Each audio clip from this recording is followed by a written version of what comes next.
So, Matthew chapter 13, verse 1, that's where we are. And before we read verses 1 through 23, I wanted to just take a minute to talk about parables in general.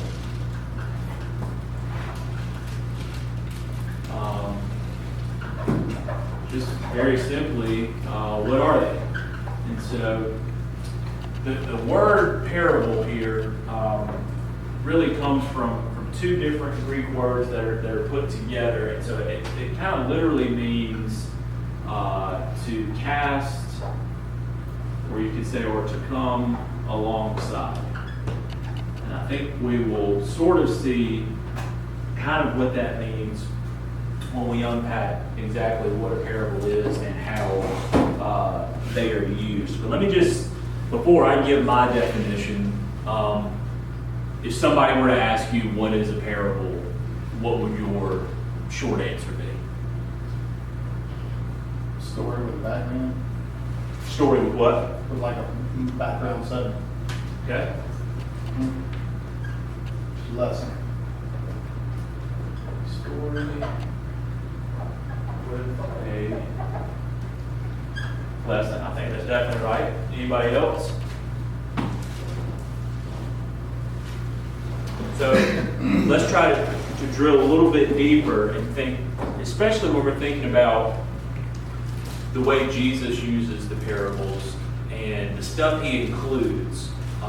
So he's using things that are familiar to the people that he's talking to, right? Things that they would encounter in their everyday lives. Like, he talks, tonight we're going to talk about a sower, someone who is sowing seeds. These people would be familiar with that.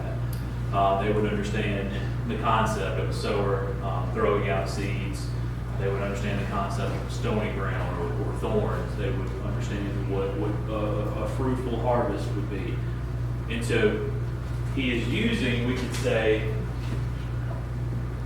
physical or visible things to communicate spiritual, moral, or we could just say invisible truths. Does that make sense? Okay. So, let's see here. If we just think about, if you want to flip over to John chapter 3, this isn't a parable in the classic sense, but it just kind of gives us an idea, sort of what I mean by using physical or visible things to communicate a spiritual truth. So Jesus here is talking to Nicodemus in John chapter 3. And he says in verse 3, "Most assuredly I say to you, unless one is born again, he cannot see the kingdom of God." Okay, so then think about how Nicodemus responds. Nicodemus said to him, "How can a man be born when he is old? Can he enter a second time into his mother's womb and be born?" Jesus answered, "Most assuredly I say to you, unless one is born of water and spirit, he cannot enter the kingdom of God. That which is born of the flesh is flesh, and that which is born of the spirit is spirit. Do not marvel that I said to you, you must be born again. The wind blows where it wishes, and you hear the sound of it, but cannot tell where it comes from or where it goes. So it is with everyone who is born of the Spirit." Nicodemus answered and said to him, "How can these things be?" And then look what Jesus says. He says, "Are you the teacher of Israel and do not know these things? Most assuredly I say to you, we speak what we know and testify what we have seen, and you do not receive our witness. If I have told you earthly things," so he's using earthly things, being born, that's something that happens to everyone who is on earth, right? To communicate a spiritual truth that is the new birth. That just the way we talk about it is using a physical thing. When we talk about the new birth, what are we talking about? We're talking about a radical spiritual transformation. But Jesus uses the picture of birth to describe what that transformation is like. So that's one example. Of course, we're going to see a lot of examples here in these parables in Matthew chapter 13.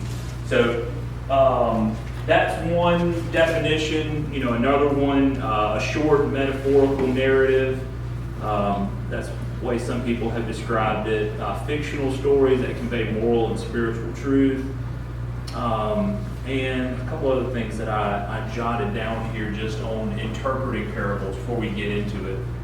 Yeah, go ahead. What about it's a lesson that has something hidden in it, that I read somewhere that it said that for believers to believe, but kind of kept it away from the non-believers. Yeah, and that's exactly what Jesus is going to say, in verses 10 through 17, because the disciples are going to ask him, well, why are you teaching in parables? And that's his answer. So we'll talk a little bit more about that. But that's for sure true. Just to state the point now, and then we'll come back to it again later. These parables, they serve kind of dual purposes at the same time. For the earnest seeker, for the person who has a receptive heart, they do teach this deep spiritual lesson. But then for the person who has a hardened heart, the lesson is completely lost on them. And it serves actually as a form of God's judgment against them. And that's why Jesus says he begins to teach so often in these parables at this point in his ministry. Because, leading up to this point, we're told regularly over and over that Jesus went about the multitudes and he would be teaching and preaching, right? And it seems like when he gets further along into his ministry, that teaching proper gets kind of restricted just to his disciples, and then to the multitudes he begins preaching in these parables. And that's at least part of the reason why he does that he tells the disciples there in verses 10 through 17 that it's a form of judgment. And we'll talk about that in a minute, because he looks back to the Old Testament for that. But just a couple of quick notes on when we interpret a parable. Can anybody think of any potential dangers or ways that we can misinterpret a parable? When we try to assign a meaning to every little part of the parable. Yeah, so we could maybe just say,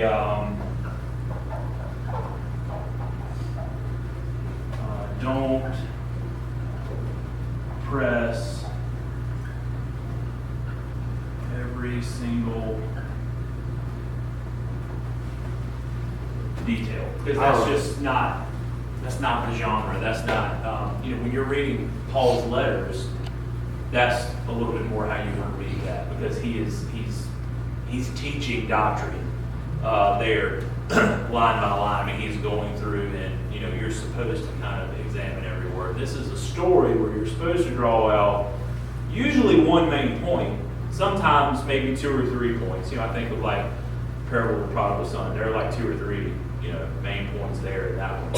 But you don't want to take every character and then every detail about the setting and then try to find a parallel and connect it to this and that, because then you kind of, you miss the forest for the trees, if you try to interpret it that way. Thomas, were you going to say something? I don't remember who said it. Somebody said, I think it was Ryle, but I'm not sure. He said that if you squeeze the parable too hard, you got more blood than milk. Well, there you go. Ryle said it, I guess he's right. But that, you don't want to.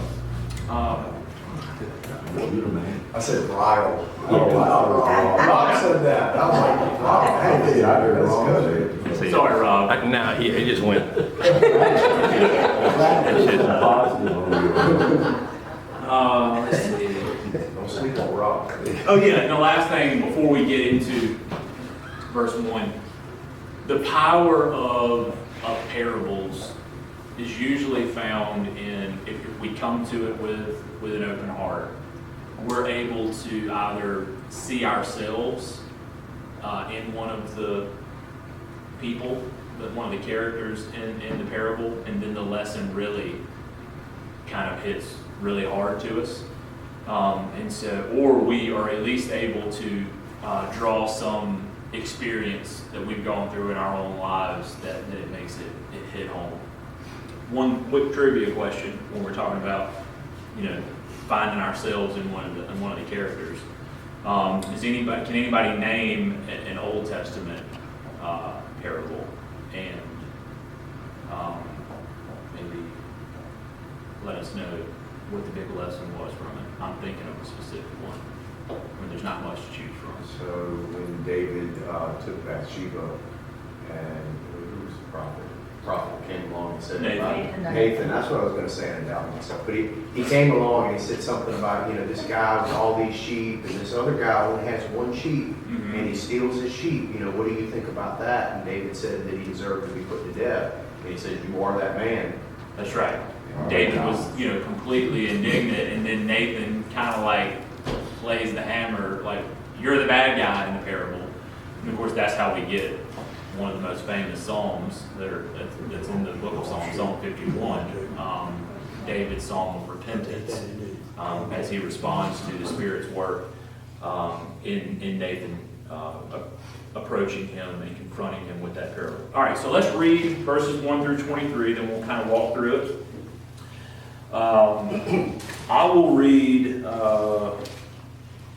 1 through 17, and then if somebody wants to take 18 through 23, the explanation, then we'll go back through. Who wants to take that last chunk?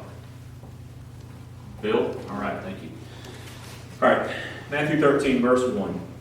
On the same day, Jesus went out of his house and sat by the sea, and great multitudes were gathered together to him, so that he got into a boat and sat, and the whole multitude stood on the shore. Then he spoke many things to them in parables, saying, Behold, a sower went out to sow. And as he sowed, some seed fell by the wayside, and the birds came and devoured them. Some fell on stony places where they did not have much earth, and they immediately sprang up because they had no depth of earth. But when the sun was up, they were scorched, and because they had no root, they withered away. And some fell among thorns, and the thorns sprang up and choked them. But others fell on good ground and yielded a crop, some 100-fold, some 60, some 30. He who has ears to hear, let him hear. And the disciples came and said to him, Why do you speak to them in parables? He answered and said to them, Because it has been given to you to know the mysteries of the kingdom of heaven, but to them it has not been given. For whoever has, to him more will be given, and he will have abundance. But whoever does not have, even what he has will be taken away from him. Therefore I speak to them in parables, because seeing they do not see, and hearing they do not hear, nor do they understand. And in them the prophecy of Isaiah is fulfilled, which says, Hearing you will hear, and shall not understand, and seeing you will see, and shall not perceive. For the hearts of this people have grown dull, their ears are hard of hearing, and their eyes they have closed, lest they should see with their eyes, and hear with their ears, lest they should understand with their hearts, and turn, so that I should heal them. But blessed are your eyes, for they see, and your ears, for they hear. For assuredly I say to you that many prophets and righteous men desired to see what you see, and did not see it, and to hear what you hear, and did not hear it. Listen then to what the parable of the sower means. When anyone hears the message about the kingdom and does not understand it, the evil one comes and snatches away what was sown in his heart. This is the seed sown along the way. The one who received the seed that fell on rocky places is the man who hears the word and at once receives it with joy. But since he has no root, he lasts only a short time. When the trouble or persecution comes because of the word, he quickly falls away. The one who received the seed that fell among the thorns is the man who hears the word, but words of this life and deceitfulness of wealth choked it, making it unfruitful. But the one who received the seed that fell on good soil is the man who hears the word and understands it. He produces a crop yielding 100, 60, or 30 times what was sown. Thank you, Bill. All right, so we go back up to the beginning of this parable. We have Jesus, he goes out, he sits by the sea, and you've got the multitudes are kind of closing in on him. So he gets into a boat, he goes out into the water, the multitudes are out there on the edge, and he begins to teach them in parables. And so he says, Behold, a sower went out to sow, and as he sowed, some seed fell by the wayside, in verse 4. what do you guys have in your trans? So the New King James has wayside. What do you have there? Footpath. Footpath, road maybe, something like that. Footpath kind of really brings it out of what we're looking at here. So if you just think about a field, you know, imagine there's a well-worn path where, you know, people, you know, generally kind of walk through the same area. When the sower goes out and he's just throwing seed kind of indiscriminately, some of it is inevitably going to land on that footpath, which is well-worn. It's going to be hard ground, and the seed's just going to kind of lay there on the top. It's not going to have any soil to really take root. And so it's packed dirt, you know, hard packed, stays on the surface, doesn't penetrate the soil, and then we're going to kind of jump, because I don't want to just walk through the whole parable and then walk through the whole explanation. So I'm going to kind of take each part of the soil and then go to the place there later on in chapter 13 where Jesus gives the explanation, and we'll walk through each soil type together. So Jesus begins his explanation of this first type of soil in verse 19. He says, when anyone hears the word of the kingdom and does not understand it, then the wicked one comes and snatches away what was sown in his heart. This is he who received the seed by the wayside. So each one of these soil types is a hearer, is a kind of person that has been given the message of the kingdom of heaven, or what we would call the message of the gospel, okay? Which is the good news that God's realm, the kingdom of heaven, is invading in the best way possible our realm, the earthly realm, the human realm, okay? And it is done so in the person of Jesus. Now think about what has happened up to this point in the last couple of chapters. We've had Jesus is in continued conflict with the religious leaders, and then that is boiled over to the point to where they have said he is in league with who? The devil. Okay, so I think it's fairly obvious here that the religious leaders who, at their worst, have ascribed demonic powers to Jesus, but at the very least, they have rejected the message of Jesus out of hand immediately. They've rejected his teaching. They fall under this first category. They want nothing to do with him. They reject the message as soon as they hear it. So that's the devil snatching it away. Because if you think about, you know, we talked about the hard ground, you know, that's been worn by the footpath. You could just think about a hardened heart. I mean, it's the same idea, right? And so anyone who hears the message of the gospel and their first response is to scoff or to mock, something like that, you know, that's the seed falling on hard ground here that Jesus is describing. Did anyone have any notes that you looked at this week? Anything in the study Bible you want to share with us about this first soil type? They say that they sowed the seed and then plowed. Well, see, that's the opposite way you do in farm. You plow and then you sow. And if you sow the seed and then plow, there's a good chance you put it so deep that it never sees the light of day. So the word could be so deep that, you know, it couldn't be heard. I mean, that kind of contradicts what you're talking about, but that is the case if it's so deep. Yeah. Anybody else?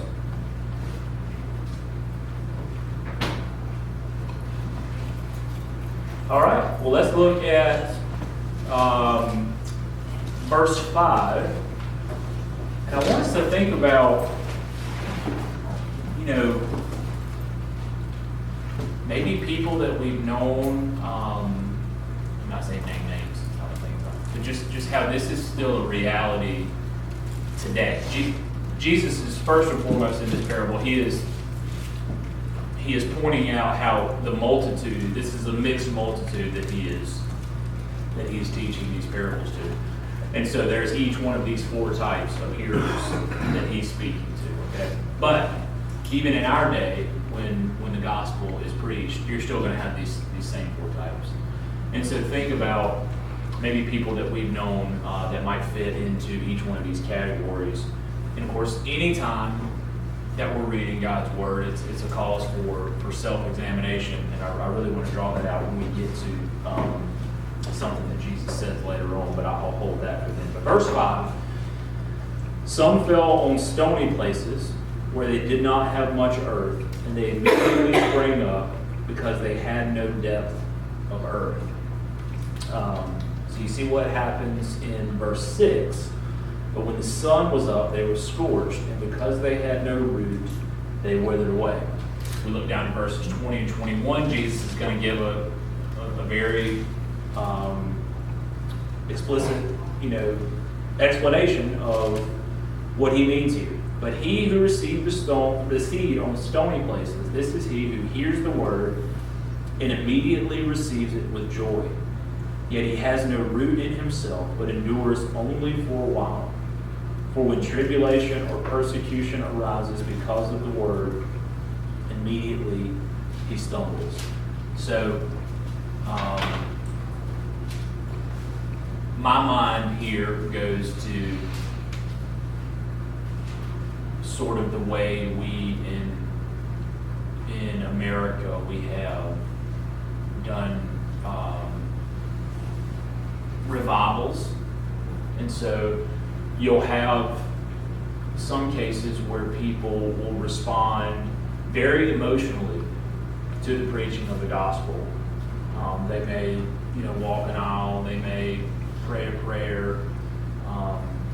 They're very excited about Jesus. Let's just say this is, just throw out a date, January the 10th. And then by the time you get to, September, things don't look like they looked on the night of January the 10th. This person, for one reason or another, Jesus says here, for tribulation and persecution arises because of the word. So maybe they don't want to count the cost of what it means to follow Jesus, and so they have turned their back on Christ, and so it proves that their initial profession of faith was superficial. It was surface level. It was never rooted deeply in their hearts. I think we've probably all seen that happen, but that's what Jesus is saying here. Anybody have any thoughts on the second type of soil here? I kind of thought back to 9/11 when such a traumatic thing happened. And, for a week or two, the church was filled up with people. Yeah. Whether they were scared or what. But, the same thing took a lot of them drifted away because it was just like I said, they were scared. Yeah, that's a good point. Yeah, Any natural disaster sometimes does the same thing. yeah.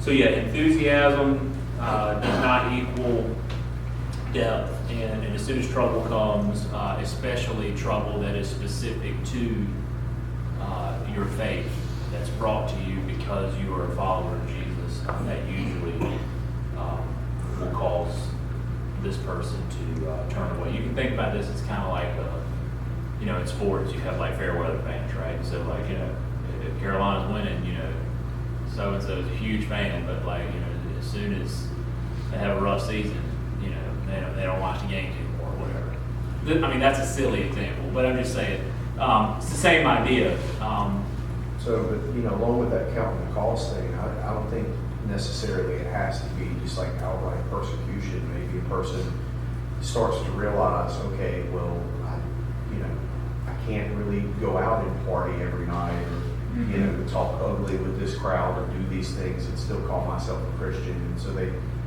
feel like, maybe I don't want to be a follower of Jesus because, so, like you say, so much has to change. Yeah.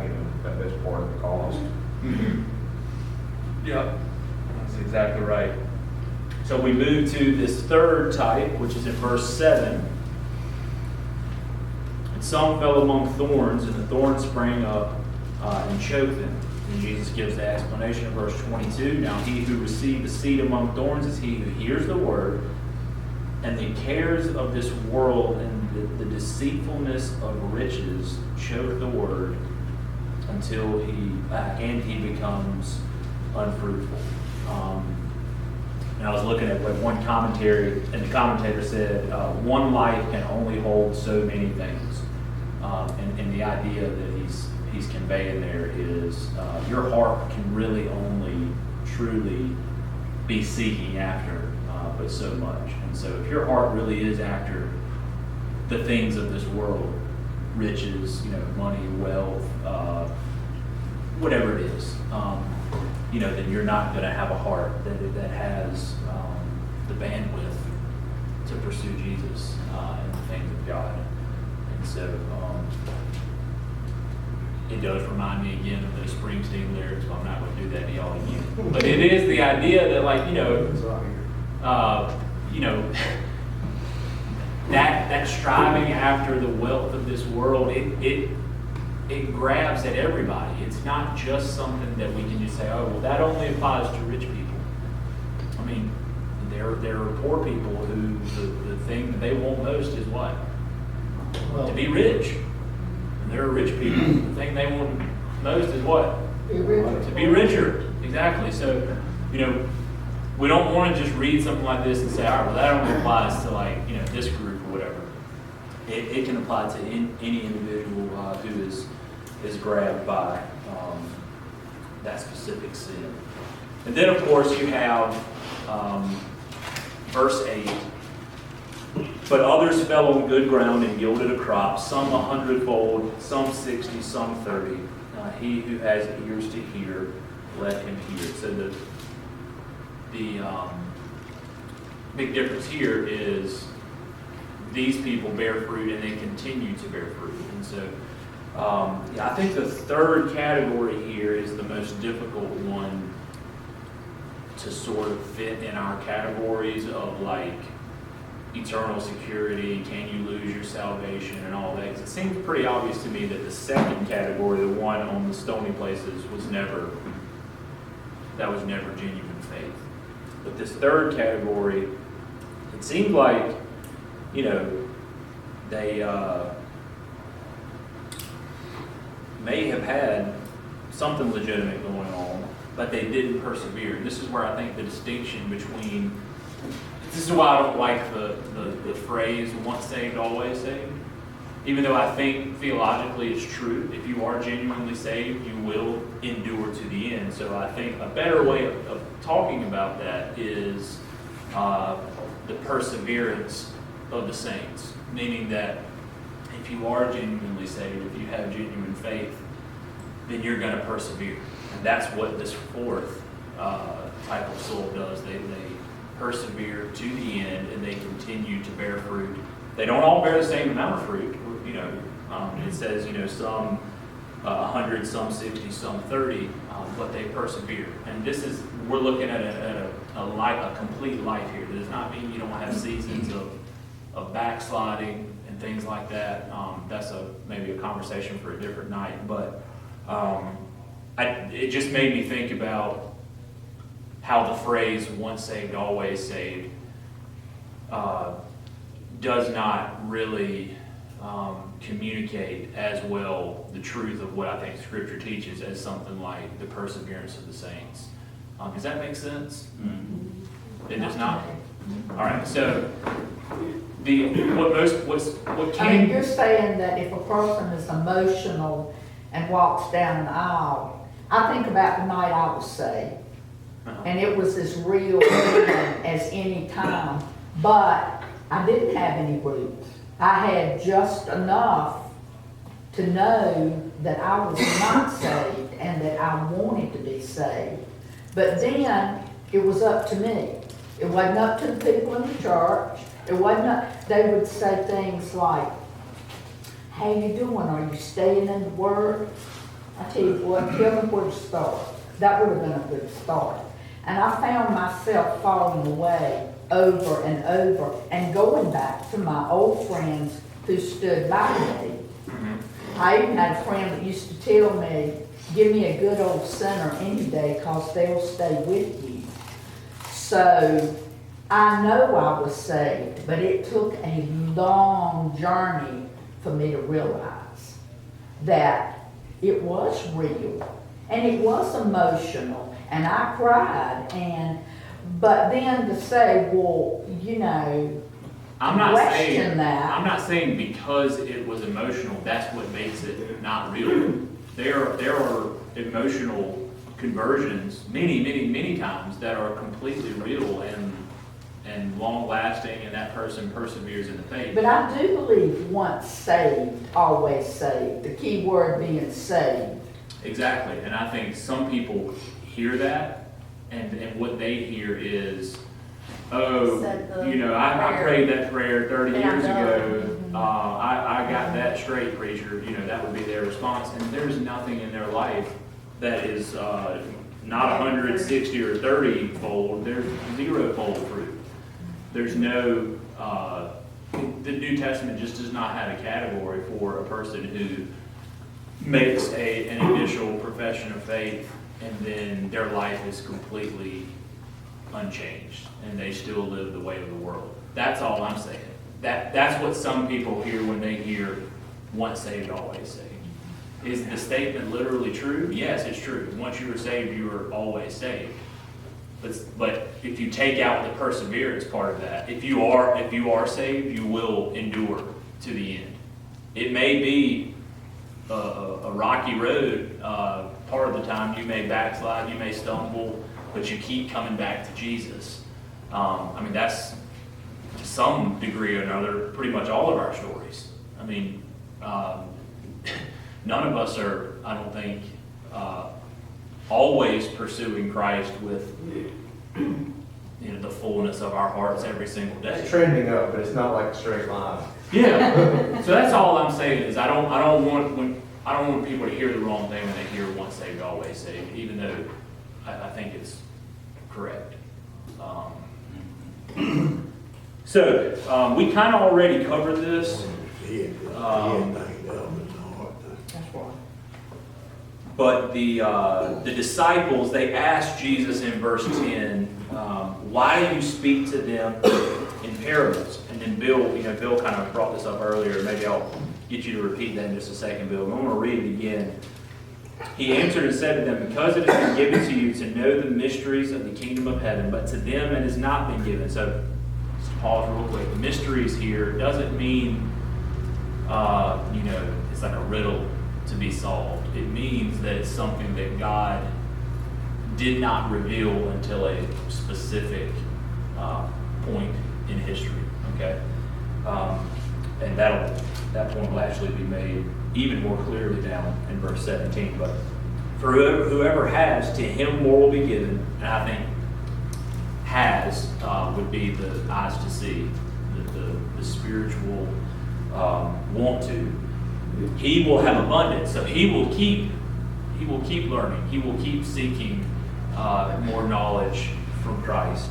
But he who does not have, that is, eyes to see, even what he has will be taken from him.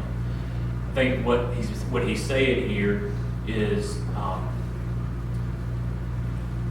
when it comes to spiritual things, none of us just remain in the place that we're at. You're either growing or you're drifting away. There is no just static, this is my spiritual temperature kind of thing, and I just stay there. And I was listening to a sermon on this passage, and the preacher used, he said, this is kind of true just in everything, not just spiritual things, just in everything in life. So he used this example of when he was like, as a 6 or 7 year old boy, his mom had him take piano lessons, and he learned how to play the piano. He could play, 10 or 15 songs, whatever it was. But then when he came like 11 or 12 years old, he wanted to play baseball and basketball. He didn't want to do piano anymore. And his mom said, you're going to regret this the rest of your life if you quit. And he said, no, I won't, blah, blah, blah. And, kids not listen to their parents. Well, here he is, a preacher, 50 years old. And he said, 5 years after I stopped playing piano, I still remembered like 2 songs, maybe. But he said, today, if you sat me in front of the keyboard, I wouldn't be able to play anything. And so that's just an example of showing that in anything in life, we don't just stay where we are. Wouldn't it be like something, when in Revelations, when he's talking about the church being lukewarm, because you're stagnant. Yeah. You know, you're not going, and you're not cool, and you're not hot, you're Yeah. lukewarm, so Yeah. you're just stagnant. No, but I think that's exactly what he's saying here. For whoever has, to him more will be given, and he will have an abundance. But whoever does not have, even what he has will be taken away from him. So he's gonna, and I think he's talking about the privileges in the big picture. I think he's talking about the privileges of the Jewish people that are eventually going to be stripped away when at least temporarily, when the destruction of the temple happens there in AD 70 because of the rebellion of their leaders. Of course, to whom much is given, much is required.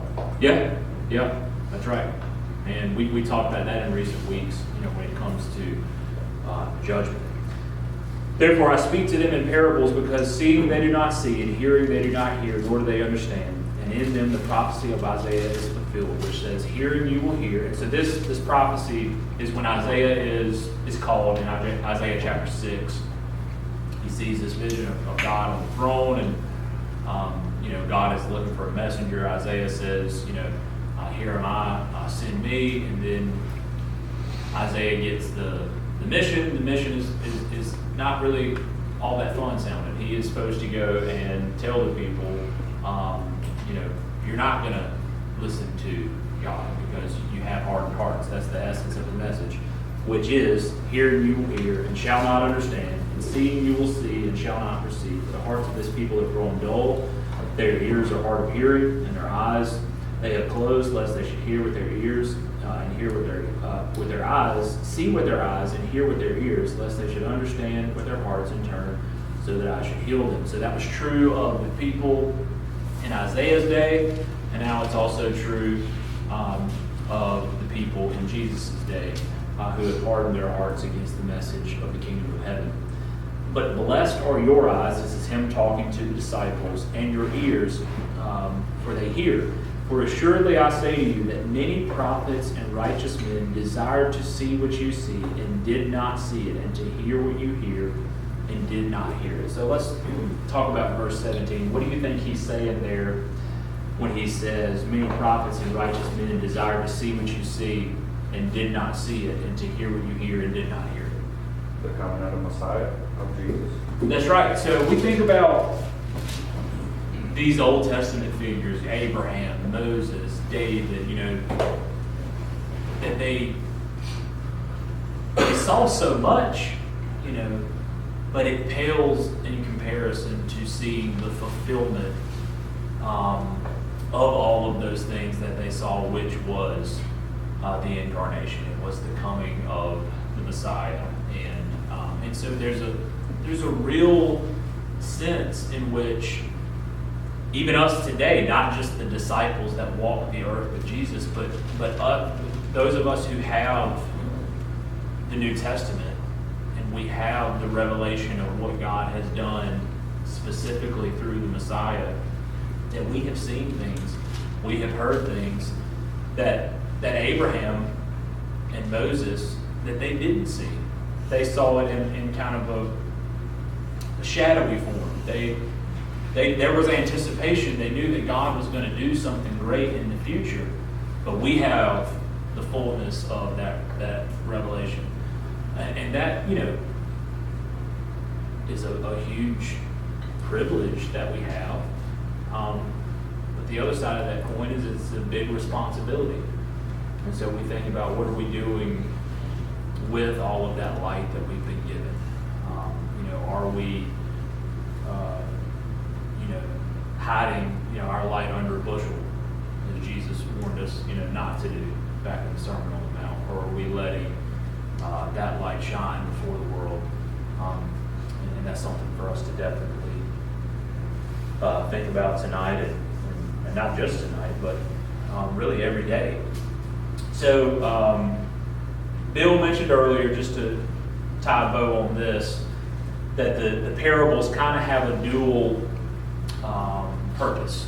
One being they convey these deep spiritual truths to those who have open hearts that are seeking to learn from Jesus, but then they are a form of judgment on those that already have hardened hearts.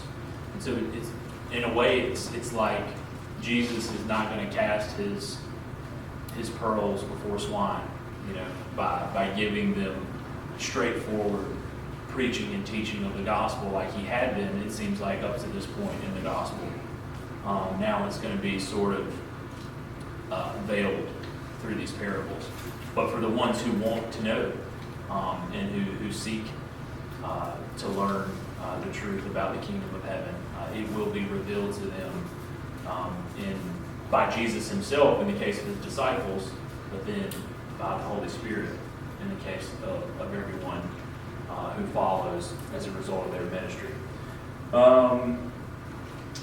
There's stuff here in verses 10 through 17 that, it gets into, divine sovereignty and election and God's prerogative to reveal things to certain people and not reveal them to others. Probably not going to get into all that tonight, but it's there. So just want to point that out in passing.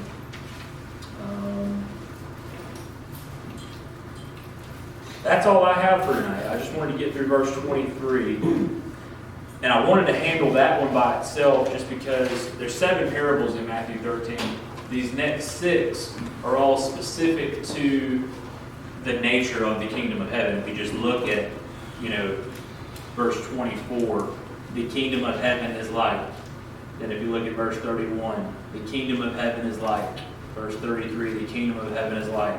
Verse 44, the kingdom of heaven is like, and on and on. So they all kind of fit together in that sense, as he's describing the nature of the kingdom of heaven, so which is synonymous with the kingdom of God. But that's just Matthew's way of describing it. All right, well, thank you all for being here tonight. We will pick up in verse 24 next week. And just a reminder, beginning on November 5th, we're going to do a study through the Wednesday of December 10th. So about 5 weeks there. I think there's 1 week we won't meet. We never meet after Thanksgiving. But for that little 5 to 6 week stretch, we're going to be talking about the incarnation, Advent, stuff like that. I think I'm going to use some stuff out of this book, Come Thou Long Expected Jesus. I'm going to leave this up here in case you might just take a picture of it if you want to order it. I'm probably just going to use some of the chapters in there as kind of a jumping off point for a lesson each night. So that's the plan for that.